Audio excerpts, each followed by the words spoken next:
नमस्ते शारदे देवी सरस्वती मति प्रदे वसत्वं मम जीवाग्रे सर्वविद्या प्रदा भव। हेलो स्टूडेंट्स, आज हम लोग चैप्टर नंबर 7 पढ़ेंगे ट्राइंगल्स। ठीक है, अभी तक हम लोगों ने लास्ट चैप्टर में लाइंस एंड एंगल्स पढ़ा था और लाइंस एंड एंगल्स में हम लोगों ने पढ़ा था कि लाइन क्या होती है, रे क्या होती है और लाइन सेगमेंट क्या होता है। ठीक, तो अगर हम लोग देखें कि ये क्या चीज़ है, ये डॉट या पॉइंट है, इसको हम लोग बोलते हैं डॉट और इसी को हम लोग पॉइंट भी बोल सकते हैं। ये डॉट या पॉइंट है। डॉट या पॉइंट क्या होता है?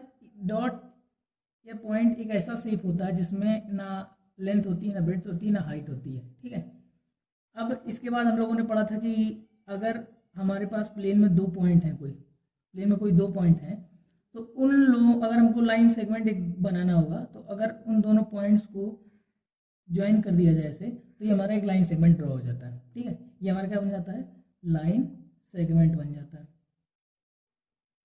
ठीक, फिर इसके बाद अगर हम लोगों को क्या करना हो यार, अगर हम लोगों को रे ड्रॉ करना हो तो हम लोग क्या कर देंगे, यही लाइन सेगमेंट में ऐसे एरो लगा देंगे तो ये हमारी रे बन जाएगी, और इसके बाद अगर हम इधर भी एरो लगा देंगे तो ये हमारी लाइन बन जाएगी। ठीक है, तो लाइन सेगमेंट में हम लोगों को दोनों एंड पॉइंट पता होते हैं। रे में एक एंड पॉइंट पता होता है, ये हमारी रे है, इसमें एक एंड पॉइंट पता होता है और लाइन में एक भी एंड पॉइंट पता नहीं होता हम लोग।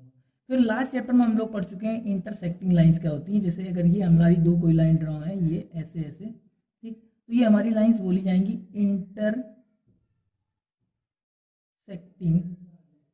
लाइंस। ये हमारी इंटरसेक्टिंग लाइंस बोली जाएंगी, क्योंकि एक दूसरे को क्रॉस कर रही है एक पॉइंट पे, तो ये इंटरसेक्टिंग लाइंस बोली जाएंगी। ठीक है, इनमें एक पॉइंट कॉमन होता है, केवल इंटरसेक्टिंग लाइंस में केवल वन पॉइंट कॉमन होता है। इसके बाद हम लोगों ने पैरेलल लाइंस भी पढ़ी थी, लास्ट चैप्टर में ही पढ़ी थी। ये लाइंस जो हमारी हैं ये पैरेलल लाइंस है। पैरेलल लाइंस क्या होती हैं?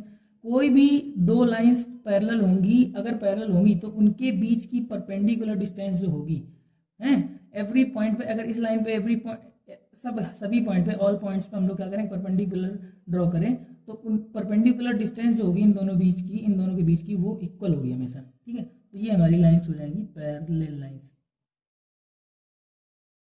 ठीक, अब हम लोगों को इस चैप्टर में पढ़ना है ट्राइंगल। तो हम लोगों ने क्या पढ़ा कि हमको अगर लाइन सेगमेंट या लाइन या रे ड्रॉ करना है तो कम से कम हमको दो पॉइंट जरूरत पड़ेगी। ठीक है, अब अगर हमको किसी प्लेन पे, ऐसे प्लेन मान लो कोई है, उस पे तीन नॉन कोलिनियर पॉइंट्स मिल जाए, ठीक है, और उन तीनों नॉन कोलिनियर पॉइंट्स को हम लोग अगर ऐसे ज्वाइन कर दें, ये ज्वाइन कर दिया, तो ये हमारा जो शेप मिलेगा इसी को हम लोग ट्राइंगल बोलते हैं।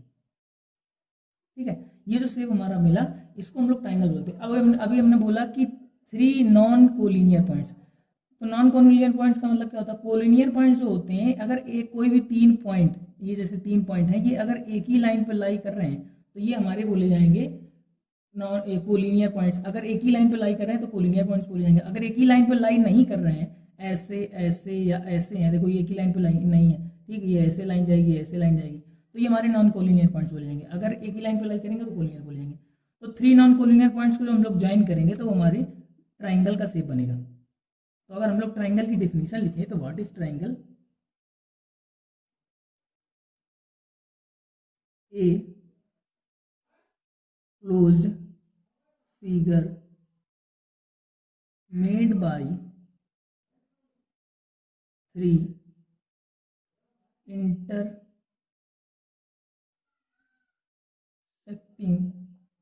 lines is called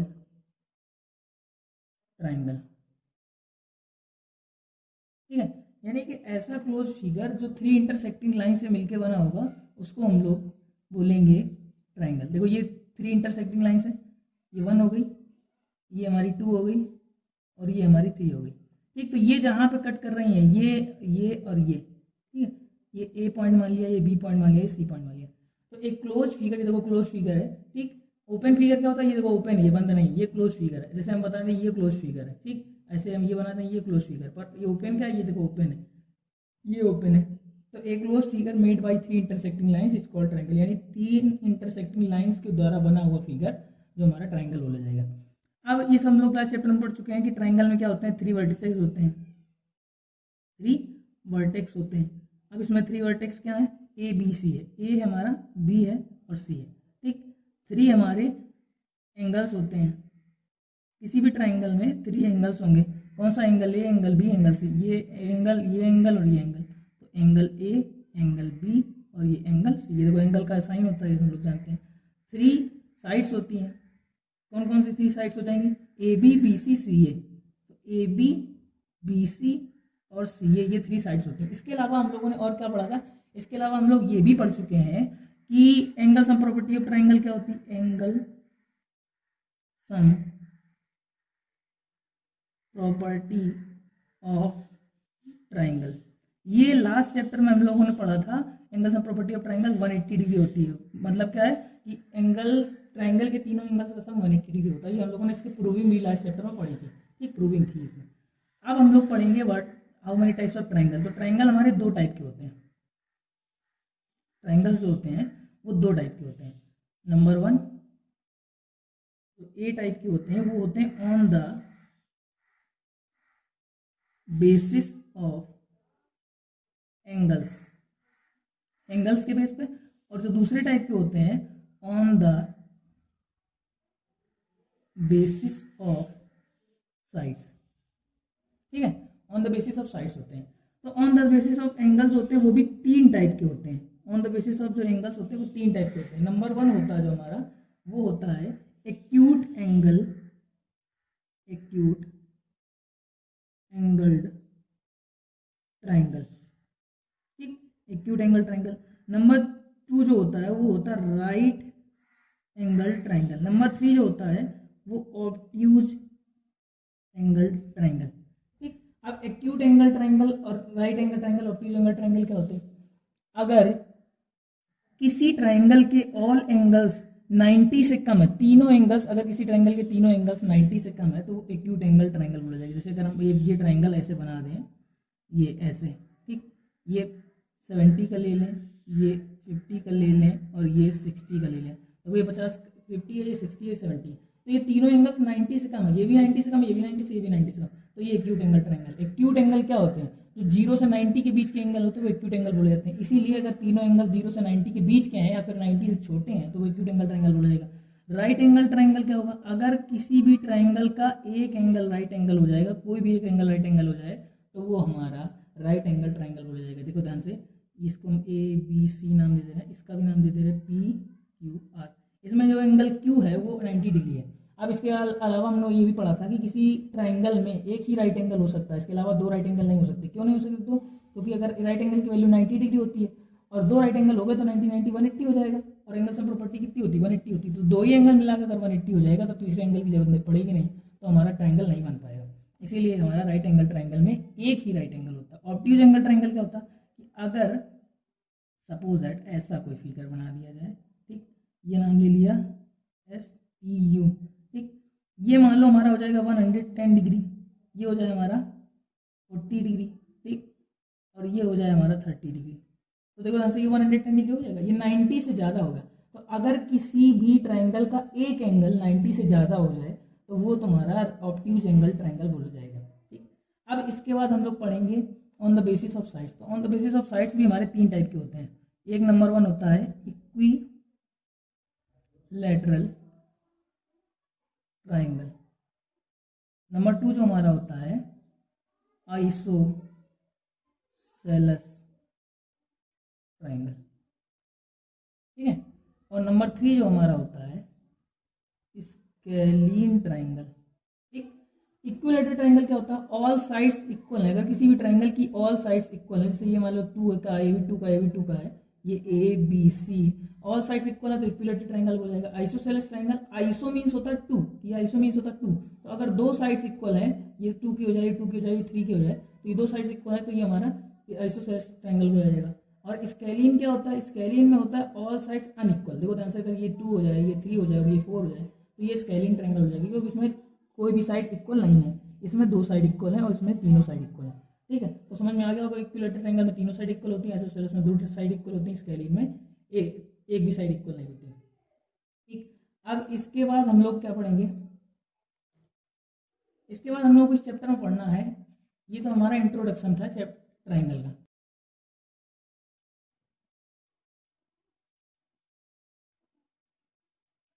देखो एक चीज ध्यान से सुन लो, कोई भी चीज़ समझ में नहीं आएगी तो कमेंट में लिखेंगे, बताएंगे क्या चीज़ समझ में नहीं आई, और अगर कोई चीज़ नोट करनी तो नोट कर सकते हैं अपनी कॉपी में, नहीं तो स्क्रीनशॉट ले लेंगे। देखो ये जो चैप्टर है कॉन्ग्रुएंसी ऑफ ट्रायंगल, ये हमारा बहुत इंपॉर्टेंट चैप्टर है। क्यों इंपॉर्टेंट, क्योंकि इसका एक चैप्टर है 10th में, क्लास 10th में है, जो सिमिलरिटी ऑफ ट्रायंगल, उसमें पढ़ेंगे। उसमें भी ट्रायंगल चैप्टर के नाम से है, पर उसमें सिमिलरिटी पढ़ना है या कॉन्ग्रुएंसी पढ़ना है। तो अगर कॉन्ग्रुएंसी अच्छे से पढ़ लेंगे, ध्यान से समझ लेंगे कैसे करते हैं क्वेश्चन और कैसे लिखते हैं, लिखने का तरीका क्या है, तो हमारा वो वाला चैप्टर आपको बड़ी आसानी से समझ में आ जाएगा। और जो चैप्टर नंबर, उसमें चैप्टर जो ट्रायंगल है 10th क्लास में, वो सबसे बड़ा चैप्टर है और सबसे ज़्यादा नंबर का आता है अकेले उस चैप्टर से। ठीक, तो ध्यान से समझ लेंगे ये। अब देखो कॉन्ग्रुएंसी क्या होती है, ठीक है, पहले हम कॉन्ग्रुएंट फिगर समझ लेते हैं, ट्रायंगल की बाद में बात करेंगे। कॉन्ग्रुएंट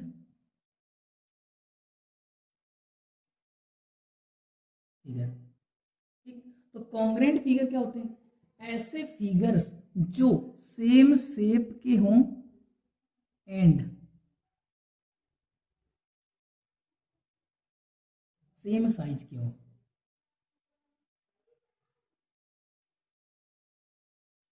ऐसे फिगर जो सेम शेप और सेम साइज के होंगे वो कॉन्ग्रुएंट फिगर बोले जाएंगे। जैसे फॉर एग्जांपल आपकी जो फोटोज होती हैं, किसी शॉप से आप फोटोज बनवा के लाएं तो उनको देखें अगर जो ध्यान से, तो वो सेम शेप की होती हैं। ठीक, रेक्टेंगुलर टाइप की होंगी या तो स्क्वायर टाइप में होंगी, स्क्वायर शेप में होंगी तो रेक्टेंगुलर शेप में होंगी, तो सेम शेप हो गया। ठीक, सेम शेप का मतलब ये होता है कि अगर रेक्टेंगुलर है तो रेक्टेंगुलर, स्क्वायर है तो स्क्वायर, ट्रायंगल है तो ट्रायंगल, तो ये सेम शेप होता है। और साइज का मतलब क्या है कि अगर देखो ध्यान से, अगर हम बनाते हैं, जैसे ये हम अगर फोटो एक बनवा के लाए, कई सारे एग्जाम्पल बना देते हैं, ये है, ये हमारा 3 सेंटीमीटर का स्क्वायर है, ये 4 सेंटीमीटर 3 सेंटीमीटर का रेक्टेंगल है, और ये हमने एक 2 सेंटीमीटर का स्क्वायर बना लिया।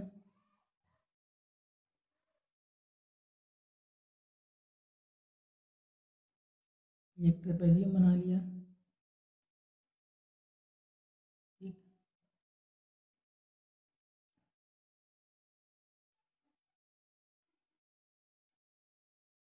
ये एक हमने पैरेललोग्राम बना लिया,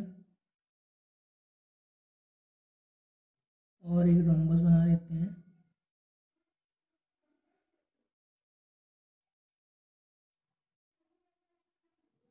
ये मान लो रोम्बस बना लिया, और एक ट्रायंगल बना लिया, ये इक्विलेटरल ट्रायंगल मान लो 3 3 3 का, और एक बना लिया आइसोसेलेस, ये 3 3 और ये 4 मान लिया। ठीक, और एक और बना लिया स्केलिन टाइप का।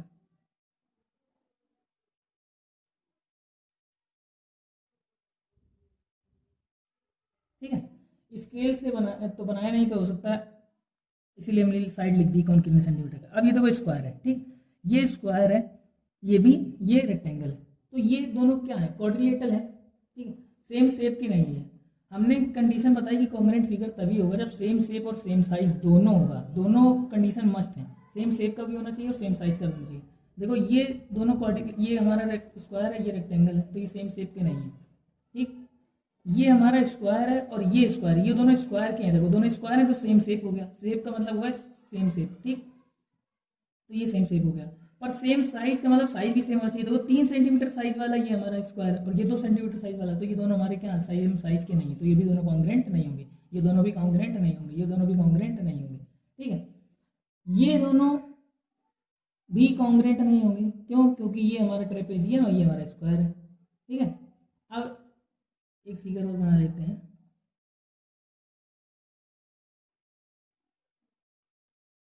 तीन का स्क्वायर है और एक 2 का स्क्वायर बना लिया, और एक इक्विलेटरल 3 का और बना लिया। ठीक, तो ये देखो ध्यान से, ये इक्विलेटरल ट्रायंगल दोनों हैं, ये 3 3 सेंटीमीटर साइड के हैं, तो सेम शेप है, ट्रायंगल ट्रायंगल तो सेम शेप हो गया। अब सेम साइज क्या, ये भी 3 सेंटीमीटर साइज वाला है, ये भी 3 सेंटीमीटर साइज वाला, तो सेम शेप और सेम साइज के हैं, तो ये हमारे कॉन्ग्रुएंट फिगर हो जाएंगे। ठीक, ये हमारा 2 सेंटीमीटर का है स्क्वायर और ये भी 2 सेंटीमीटर का स्क्वायर, तो सेम शेप भी है, स्क्वायर के हैं दोनों, और सेम साइज भी है, ये भी 2 सेंटीमीटर वाला है, ये भी 2 सेंटीमीटर वाला है। ये देखो 3 सेंटीमीटर वाला है, ये भी 3 सेंटीमीटर वाले, दोनों स्क्वायर है, तो ये दोनों भी हमारे क्या हो जाएंगे, सेम शेप और सेम साइज के हो जाएंगे, तो कॉन्ग्रुएंट फिगर हो जाएंगे। इसके अलावा इसमें जितने सारे हमने फिगर बनाए हैं कोई भी कॉन्ग्रुएंट नहीं होगा, क्यों, क्योंकि ये रोम्बस है, ये हमारा पैरेललोग्राम है, या फिर कोई दूसरा भी रोम्बस अगर बनाते हैं अलग साइड का, ठीक है, अलग साइज का या सेम साइज का बनाते तो हमारा कॉन्ग्रुएंट हो जाता है। इसके अलावा इसमें भी कोई भी फिगर कॉन्ग्रुएंट नहीं है, ये वाला इसके कॉन्ग्रुएंट है, ये वाला इसके कॉन्ग्रुएंट है, और ये वाला इसके कॉन्ग्रुएंट है। अब हम जनरल सी बात बताते हैं कॉन्ग्रुएंट का मतलब क्या होता है। कोई भी दो ऑब्जेक्ट्स अगर एक दूसरे को कंप्लीटली कवर करेंगे या दूसरे को सुपर इम्पोज करेंगे, सुपर इम्पोज का मतलब कंप्लीटली कवर कर ले, ढक ले बिल्कुल, जैसे हमारी इस सीट के नीचे कई सारी सीट्स रखी तो तुमको ऊपर से नीचे वाली सीट से नहीं दिख रही होंगी, और ऐसे ही सेम टू सेम नीचे से अगर हम सीट्स देखेंगे, उठा लें और पलटा दें तो नीचे से सीट्स हमारी ये वाली नहीं दिखेगी, तो ये दूसरे एक दूसरे को कंप्लीटली कवर कर रहे हैं। इसका मतलब अगर एक तरफ से ऐसे हम हाथ रख लें, ठीक, तो अगर हमें ऊपर से नीचे वाला हाथ नहीं दिख रहा और फिर ऐसे घुमा कर रख लें, नीचे से हमें ऊपर इधर से नीचे वाला नहीं दिख रहा, तो ऐसा अगर सुपर इम्पोज करेगा, कंप्लीटली कवर करेगा, तो वो हमारे फिगर्स कॉन्ग्रुएंट फिगर बोले जाएंगे। मतलब कि अगर ये 2 सेंटीमीटर साइड का स्क्वायर है और ये भी 2 सेंटीमीटर साइड का स्क्वायर है, तो इन दोनों को उठा के इसके ऊपर रखेंगे तो ये नीचे वाला नहीं दिखाई देगा, ये ऊपर वाला दिखाई देगा, और ऐसे अगर पीछे से देखेंगे तो ये वाला दिखाई देगा, ये वाला नहीं दिखाएगा। बात समझ में आ गई होगी। ठीक, कोई भी दो फिगर कॉन्ग्रुएंट फिगर तब बोले जाएंगे अगर वो एक दूसरे को कंप्लीटली कवर करेंगे या सुपर इम्पोज करेंगे, ठीक है, तो वो हमारे कॉन्ग्रुएंट फिगर बोले जाएंगे। जैसे एक एग्जाम्पल बता देते हैं, आपकी बुक्स है मान लो मैथ क्लास की, आपकी 9th क्लास की बुक 2 मैथ्स की ले लीजिए एनसीईआरटी की, उन दोनों को एक दूसरे के ऊपर रख दीजिए ऐसे, तो ऊपर से देखेंगे तो ऊपर वाली दिखाई देगी, और घुमा देंगे ऐसे नीचे देखेंगे तो ये वाली दिखाई देगी, नीचे वाली नहीं दिखाई देगी, और ऐसे इधर से देखेंगे तो ये वाली दिखाई देगी, नीचे वाली नहीं दिखाई देगी। ठीक है, तो आई थिंक समझ में आ गया होगा। इसके बाद हम लोगों को क्या पढ़ना है, कॉन्ग्रुएंसी और ट्रायंगल पढ़नी है। हमने कई सारे फिगर्स के बारे में बता दिया, अब हम कॉन्ग्रुएंसी और ट्रायंगल्स के बारे में बताते हैं कि ट्रायंगल में कौन क्या कैसे कॉन्ग्रुएंट होगा। अब हम लोगों को इस चैप्टर में पढ़ना है ट्रायंगल्स की कॉन्ग्रुएंसी पढ़नी, ठीक है। तो ट्रायंगल्स की कॉन्ग्रुएंसी में क्या होगा, सेम कॉन्सेप्ट इसमें भी काम करेगा कि अगर कोई भी दो ट्रायंगल एक दूसरे को सुपर इम्पोज करेंगे या कंप्लीटली कवर करेंगे तो वो हमारे कॉन्ग्रुएंट ट्रायंगल बोले जाएंगे। जैसे हम कोई भी दो अगर ऐसे बना लें, फिगर बना लें, एक हमारा मान लिया 4.5 सेंटीमीटर का है, ये 4 सेंटीमीटर का है और ये 5 सेंटीमीटर का है। ठीक, ये ए है, ये बी है, ये सी है। ठीक,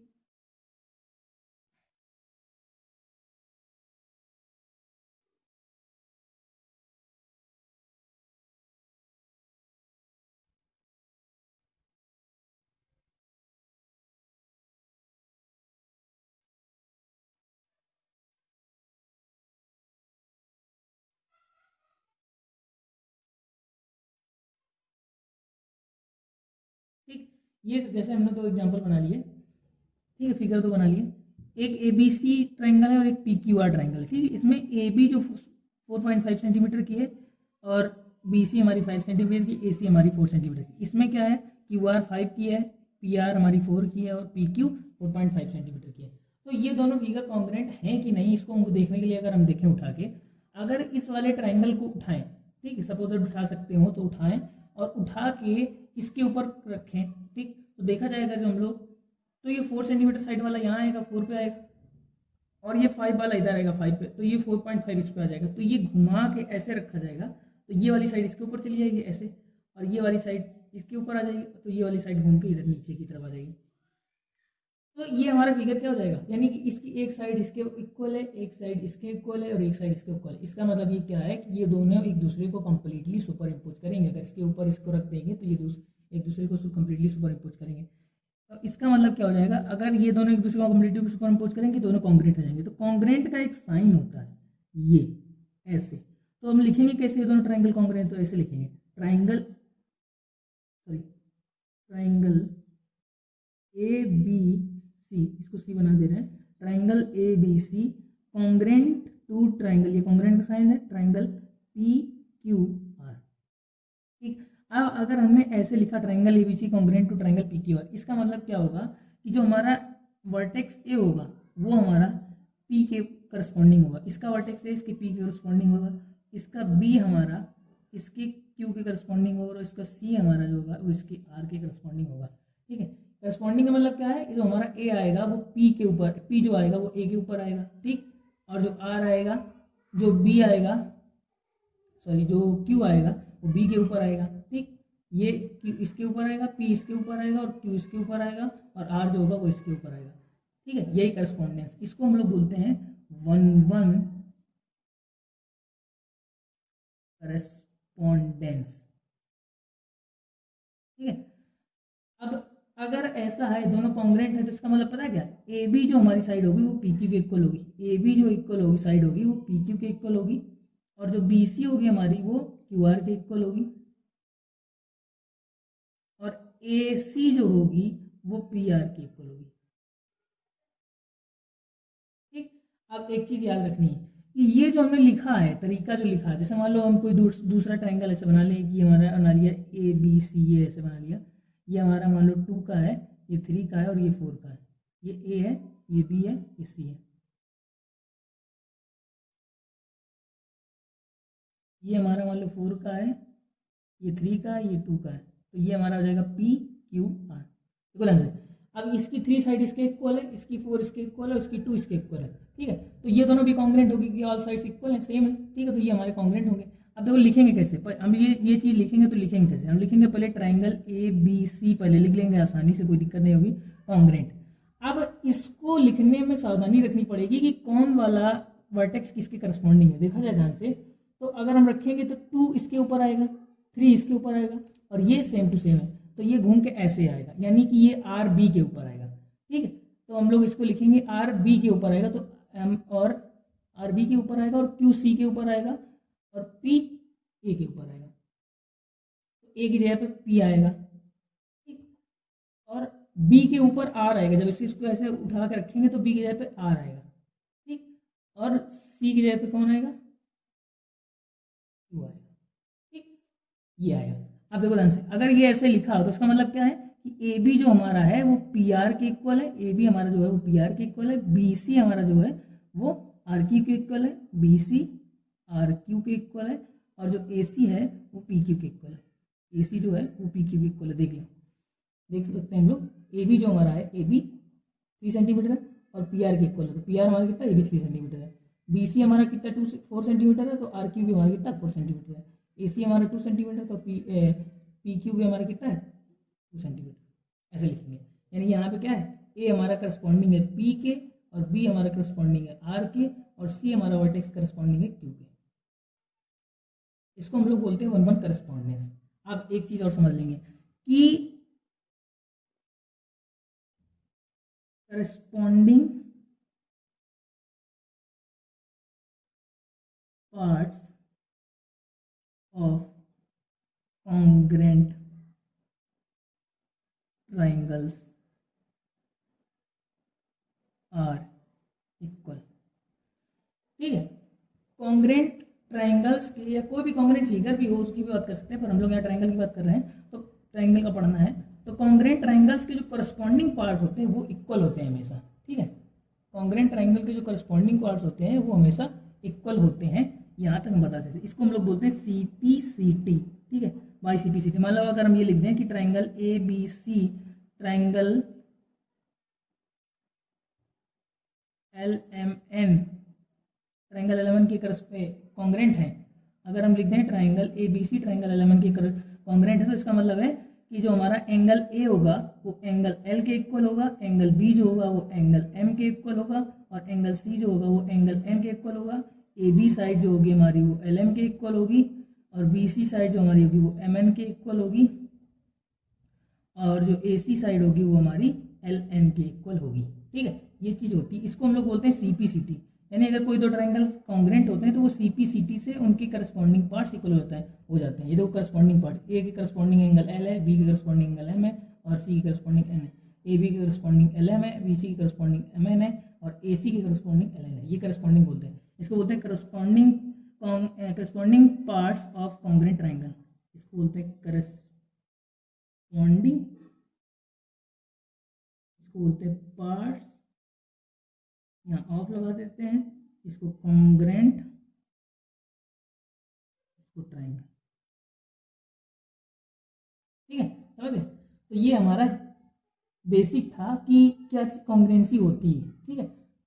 और अब हम लोग नेक्स्ट चैप्टर में नेक्स्ट क्लास में पढ़ेंगे थ्योरम्स, पढ़ेंगे कुछ क्राइटेरिया पढ़ेंगे, क्योंकि अभी हम लोग इसके लेके मेजर तो करते फिरेंगे नहीं कि हमको कोई दो ट्रायंगल ले दिए जाएंगे कि ये इतने सेंटीमीटर का इतने सेंटीमीटर का, तो कुछ क्राइटेरिया है, कुछ रूल है, तो वो हम लोग नेक्स्ट क्लास में पढ़ेंगे कि क्या क्राइटेरिया, क्या रूल है, कैसे हम लोग समझेंगे कि कोई भी दो फिगर कॉन्ग्रुएंट है कि नहीं। ये हमारा बेसिक था, इसमें हम लोगों ने ये सीखा कि कोई भी दो फिगर कौन से कॉन्ग्रुएंट होते हैं, कैसे कॉन्ग्रुएंट होते हैं, और उनको लिखते कैसे, अगर कोई फिगर कॉन्ग्रुएंट है तो कैसे लिखेंगे, ठीक है। तो आज के लिए हम लोग इतना ही रखते हैं, आगे हम लोग नेक्स्ट लेक्चर में मिलेंगे और आगे थ्योरम्स पढ़ेंगे, रूल्स पढ़ेंगे, ठीक है। अब आपको क्या करना है कि अगर आपको ये वीडियो अच्छा लगा है तो लाइक करें, सब्सक्राइब करें और शेयर करें, ठीक। और कोई चीज़ समझ में नहीं आई है तो पूछ सकते हैं कमेंट में लिख के, क्या चीज़ कुछ पूछना चाहते हो या कुछ बताना चाहते हो तो ज़रूर कमेंट में लिखें। और आपको ये वीडियो कैसा लगा, अच्छा लगा, खराब लगा, ये ज़रूर लिखें इस कमेंट बॉक्स में। Thank you.